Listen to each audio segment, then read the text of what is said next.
कविता किंवा काव्य रचणं हे अत्यंत अवघड गोष्ट आहे. म्हणजे आता हे सुरेश भटांनी हे गाणं जे मी सादर करणार आहे ते इतकं सुंदर लिहिलंय मनावर, तर त्यांच्यापासून स्फूर्ती घेऊन मी आपलं थोडंसं तोडकं मोडकं काव्य करायचा प्रयत्न केला. सध्या मी मराठी वृत्तात कविता करायला शिकतोय. म्हणजे आमचे ब्राह्मण युनिटीचे एक गुरु आहेत आमचे अमित गोखले म्हणून, ते आम्हाला वृत्तात कविता करायला शिकवतात की त्याचे अत्यंत काटेकोर नियम असतात की किती शब्द पाहिजे, ऱ्हस्व शब्द किती पाहिजे, दीर्घ शब्द किती पाहिजे, आणि भुजंग प्रयात वृत्त, चामर वृत्त अशी बरीच वृत्त आहेत आपल्या मराठी रचनेमध्ये. तर त्यातल्या एका वृत्तामध्ये मी एक कविता केली आणि ती कविता मी आपल्यापुढे सादर करतो आणि त्याच्याच अनुषंगानं हे गीत आहे. तर हे जी कविता आहे मनाची, त्याला म्हणलंय की मनाचे धुमारे. या कवितेचं शीर्षक आहे मनाचे धुमारे. धुमारे म्हणजे आपल्याला सगळ्यांना माहिती आहे की झाडाला जी कोवळी पालवी फुटते त्याला धुमारे असं म्हणतात. तर जशी झाडाला कोवळी पालवी फुटते तशी मनाला ही कोवळी पालवी फुटते. तर त्या पालवीचं फुटली माझ्या मनाला तशी ती तिच्याही मनाला फुटावी ही माझी एक अपेक्षा असते आणि त्याच्यावर हे काव्य मी लिहिलंय. तर भुजंग प्रयात या वृत्तातलं हे काव्य आहे. तर असं मी म्हणतो की मनाची कहाणी कशी रे कळेना, मनाची कहाणी कशी रे कळेना, मलाही तुझे ते इशारे मिळेना, तुझ्याही हृदयाची व्यथाही अशी ना, मनीच ते गुज मनाशी मिळेना.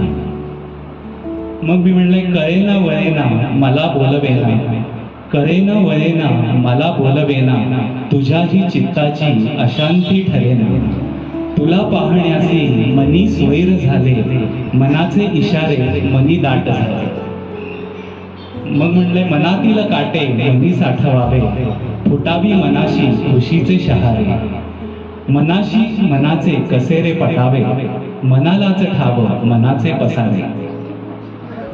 शेवटच्या कटव्यात असं म्हणलंय की तुला पाहणे ते मनाची अपेक्षा, तुला पाहणे ते मनाची अपेक्षा, करू पाहते तू क्षणाची प्रतीक्षा, तुला पाहणे ही मनाची अपेक्षा, करू पाहते तू क्षणाची प्रतीक्षा, क्षणी पाश सारे क्षणी त्या खुलावे, क्षणी पाश सारे क्षणी त्या खुलावे, मनाचे धुमारे मनाशी मिळावे, मनाचे धुमारे मनाशी मिळावे. छोटंसं काव्य केलं होतं.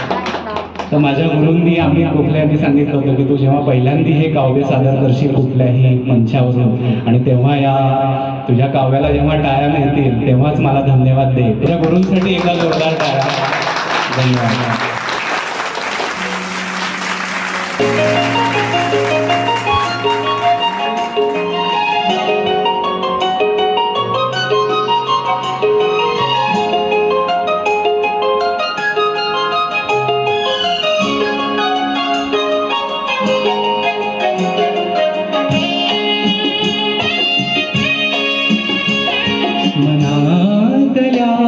मनात मी तुझ्या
ध्यान राहिला उदास एकटेपणा तुझीच रूप पल्लवी जिथे तिथे करी खुणा पहा कसा हवेत मी पहा कसा हवेत मी तुझ्या सवेसा तो वसंत रोज पाहतो मनातल्या मनात मी तुझ्या समीप राहतो तुला न सांगता तुझा वसंत रोज पाहतो वसंत रोज पाहतो मनातल्या मनात मी तुझ्या समीप राहतो मनातल्या मनात मी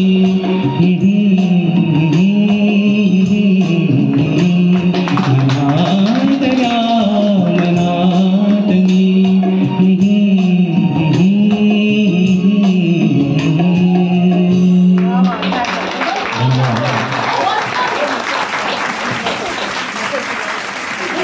एक मनावरचं एक अजून एक गाणं मनावरचं अजून एक गाणं मी गातो हे गाणं वंशमोरपेक्षा चालेल.